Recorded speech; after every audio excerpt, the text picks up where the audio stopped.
Hello बच्चों, welcome again to online classes. बच्चों, आज मैं आपको आपकी हिंदी व्याकरण पुस्तक से पाठ 21 पढ़ाऊंगी, जिसका शीर्षक है काल यानी टेंस। ये आपके मिड टर्म कोर्स में है। तो बच्चों, आज हम देखते हैं काल क्या होता है। काल, जिसको आप समय भी कह सकते हैं, इस पाठ के द्वारा हम जानेंगे। बच्चों, हम काम करते हैं, बहुत से काम हम कर चुके हैं या अभी कर रहे हैं या हम करेंगे, तो इसी को समय कहते हैं। और इसी को हम जानेंगे कि इसको कैसे कई भागों में विभाजित किया जाता है। काल की परिभाषा को सबसे पहले आप जान लीजिए। काल की परिभाषा क्या है? क्रिया के जिस रूप से क्रिया के होने का समय तथा उसकी पूर्णता या अपूर्णता का बोध हो तो उसे काल कहते हैं। समझ गए बच्चों? काल किसे कहते हैं? क्रिया जो कि कार्य हो रहा है, उसके होने का समय तथा उसके होने का पूर्णता यानी इसका पूरा काम हो चुका हो या नहीं हुआ, अपूर्णता का बोध हो, उसे हम काल कहते हैं। अब काल के भेद होते हैं। काल के कितने भेद होते हैं ये आप इंग्लिश में भी पढ़ चुके होंगे कि टेंसेज में कितने टेंसेज होते हैं? 3 होते हैं, जो कि हिंदी में इस प्रकार है। व्याकरण में काल को मुख्यतः 3 भागों में विभाजित किया गया है। जैसे पहला है भूतकाल यानी पास्ट टेंस। उसके बाद है वर्तमान काल यानी प्रेजेंट टेंस। और उसके बाद है भविष्य काल यानी फ्यूचर टेंस। अब भूतकाल क्या होता है बच्चों? जैसा कि इसके नाम से ही प्रतीत हो रहा है, क्रिया के जिस रूप से उसके बीते हुए समय में होने का बोध हो उसे भूतकाल कहते हैं। यानी जो समय बीत चुका हो, जो काम हो चुका हो। जैसे कल हम पिकनिक मनाने सूरज कुंड गए थे। दूसरा, गीता ने अपने भाई से किताब छीन ली, तो ये काम हो चुका है। फिर उसके आगे लड़कियां बहुत शोर मचा रही थीं। इन वाक्यों में आपने देखा कि काम हो चुका है, तो ये भूतकाल है। लेकिन भूतकाल को भी कई भागों में विभाजित किया जाता है। तो इसके कितने भेद हैं हम देखेंगे। भूतकाल के 6 भेद होते हैं। पहला है सामान्य भूतकाल, जिसको इंग्लिश में सिंपल पास्ट टेंस कहते हैं। दूसरा है आसन्न भूतकाल यानी इमीडिएट पास्ट टेंस। तीसरा है अपूर्ण भूतकाल यानी पास्ट कंटिन्यूअस टेंस। इसके बाद है पूर्ण भूतकाल यानी पास्ट कंप्लीट टेंस। इसके बाद है संदिग्ध भूतकाल यानी डाउटफुल पास्ट टेंस। इसके बाद है हेतु भूतकाल यानी कंडीशनल पास्ट टेंस। अब इनके बारे में आप देखेंगे विस्तार से, ठीक है? तो पहला है सामान्य भूतकाल।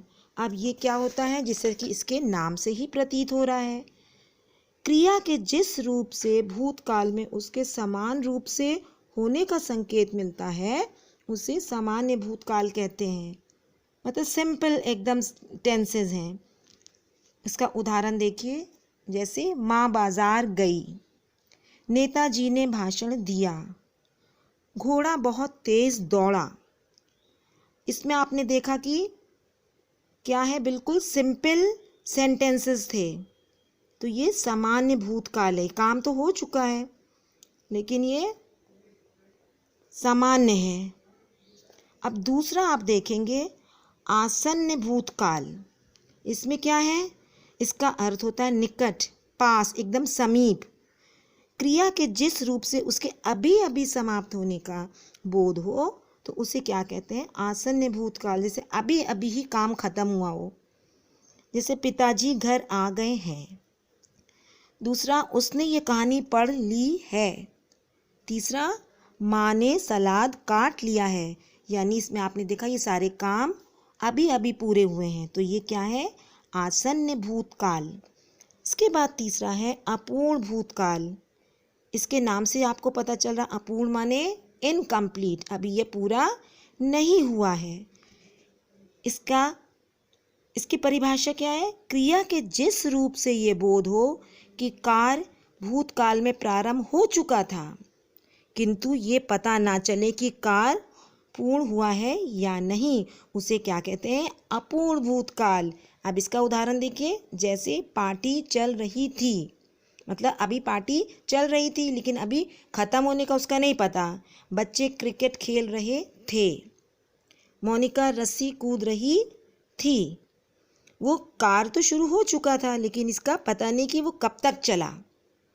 इसके बाद चौथा है पूर्ण भूतकाल। पूर्ण के नाम से प्रतीत हो रहा है ये कंप्लीट, पूरा हो चुका है।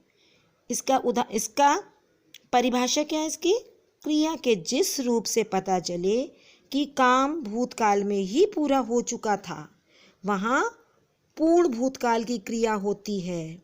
अब इसके उदाहरण क्या है, जैसे गाड़ी स्टेशन से जा चुकी थी, माँ के आने से पहले मीरा खाना खा चुकी थी, ताजमहल शाहजहां ने बनवाया था, ये सारे काम पूरे हो चुके थे, तो ये क्या था, पूर्ण भूतकाल।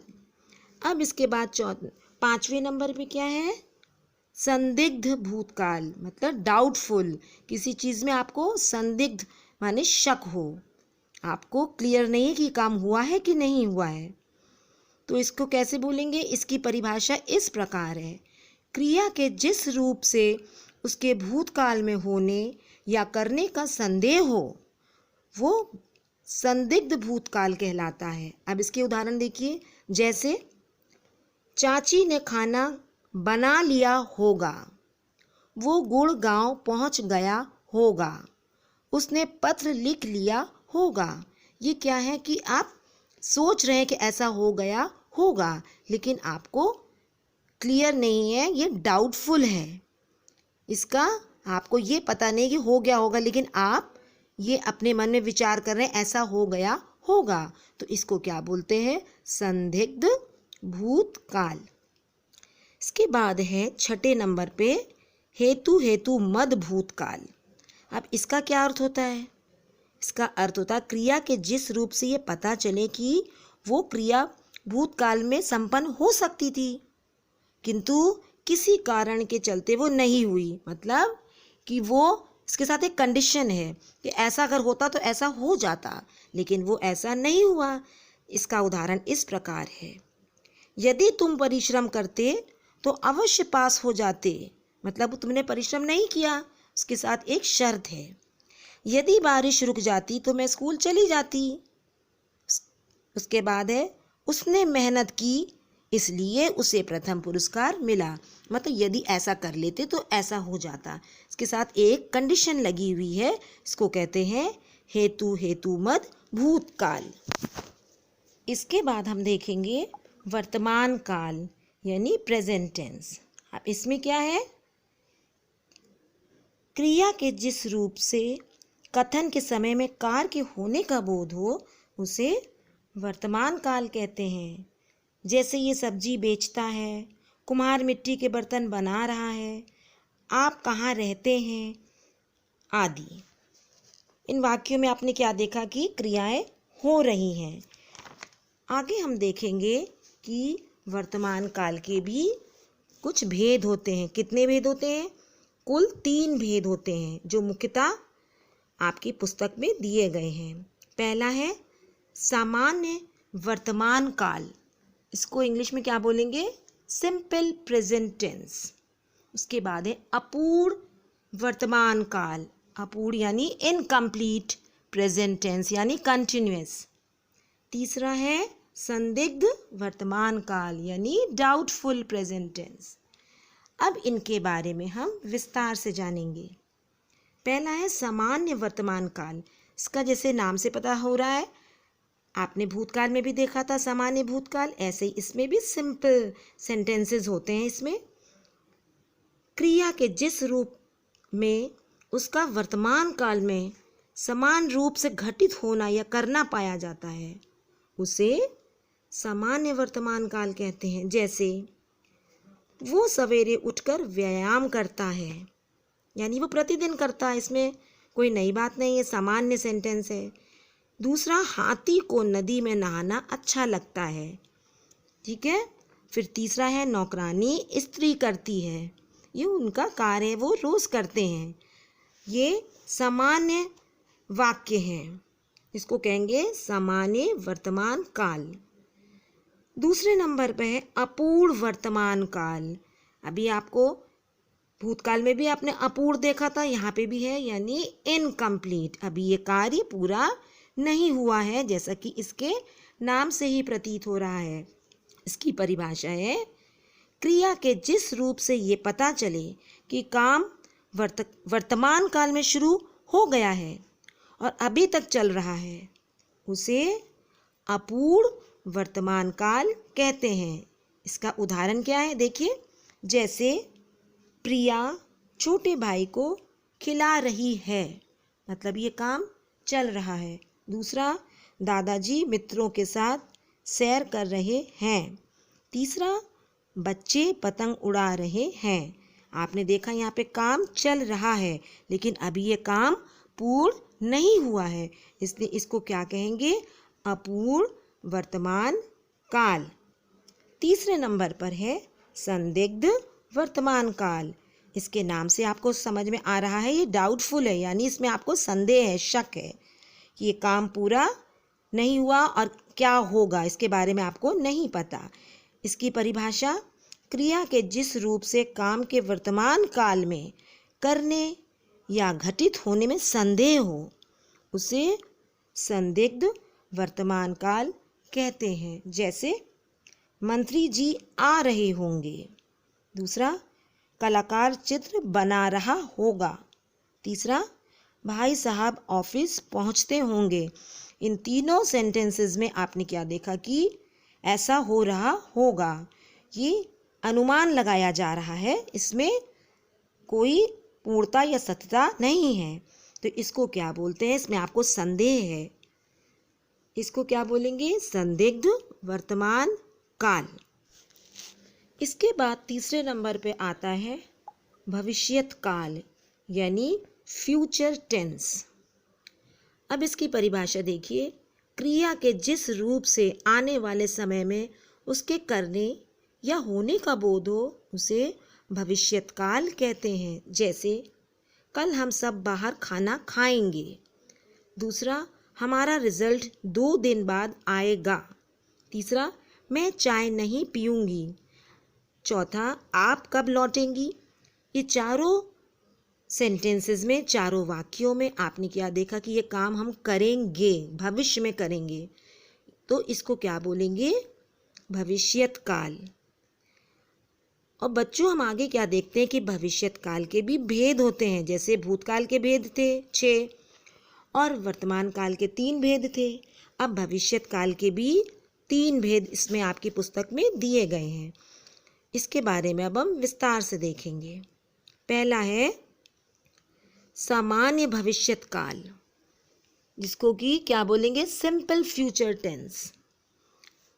इसकी परिभाषा इस प्रकार है, क्रिया के जिस रूप से भविष्य में उसके समान रूप से घटित होने का पता चले, उसे सामान्य भविष्यत काल कहते हैं। उदाहरण देखिए, जैसे माली पौधों में पानी देगा।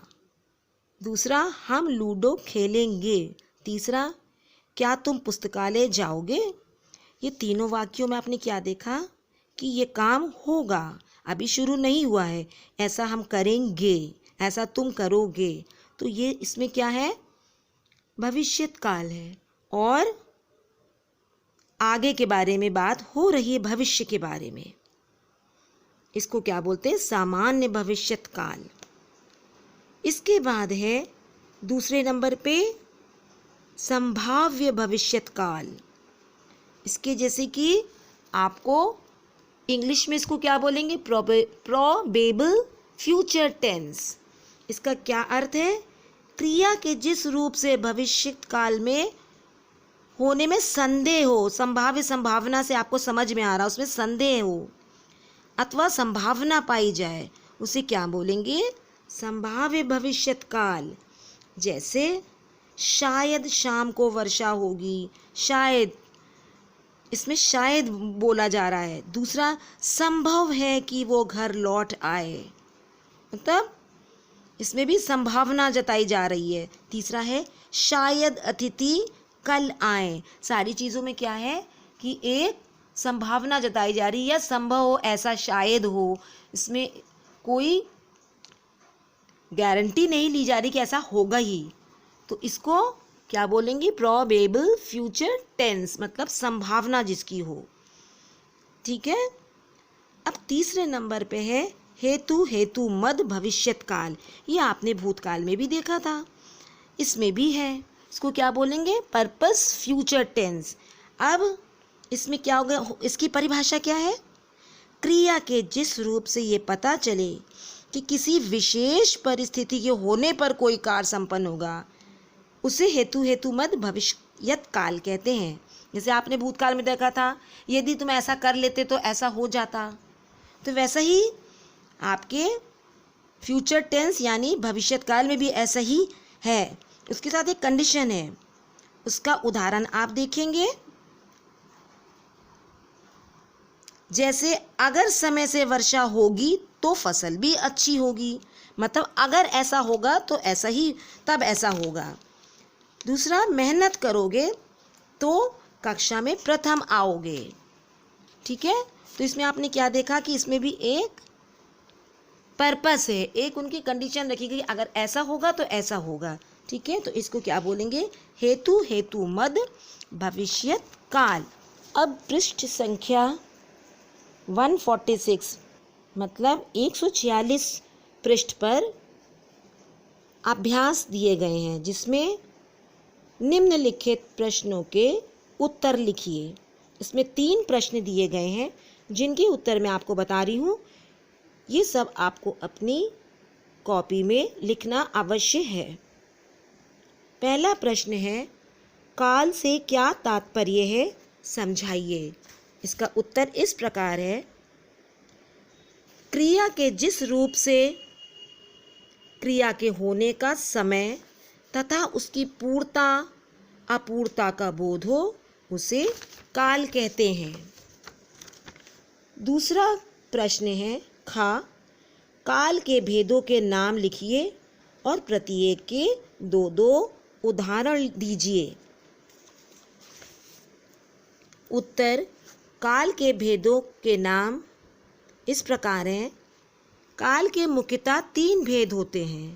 पहला भूतकाल, दूसरा वर्तमान काल और तीसरा भविष्यत काल। अब भूतकाल, उदाहरण, पिताजी घर आ गए हैं। दूसरा उदाहरण, गाड़ी स्टेशन से जा चुकी थी। वर्तमान काल के 2 उदाहरण, मैं प्रतिदिन व्यायाम करता हूँ। दूसरा, बच्चे पतंग उड़ा रहे हैं। अब तीसरा भविष्यत काल, उदाहरण, हम क्रिकेट खेलेंगे। दूसरा, आज शायद वर्षा होगी। अब प्रश्न गा देखेंगे। संदिग्ध वर्तमान काल तथा सामान्य भविष्यत काल में अंतर स्पष्ट कीजिए। उत्तर, संदिग्ध काल में काम के वर्तमान काल में करने या घटित होने में संदेह होता है। जैसे मंत्री जी आ रहे होंगे, कलाकार चित्र बना रहा होगा। किंतु वहीं सामान्य भविष्यत काल में क्रिया के भविष्य में उसके सामान्य रूप से होने का पता चलता है। जैसे माली पौधों में पानी देगा, हम लूडो खेलेंगे आदि। इसके बाद है, निम्नलिखित वाक्यों में क्रिया के काल भेद सहित बताइए। का अंकुर आकर चला गया होगा। इसके सामने क्या है? संदिग्ध भूतकाल। ख आज शायद वर्षा हो, संभाव्य भविष्यत काल।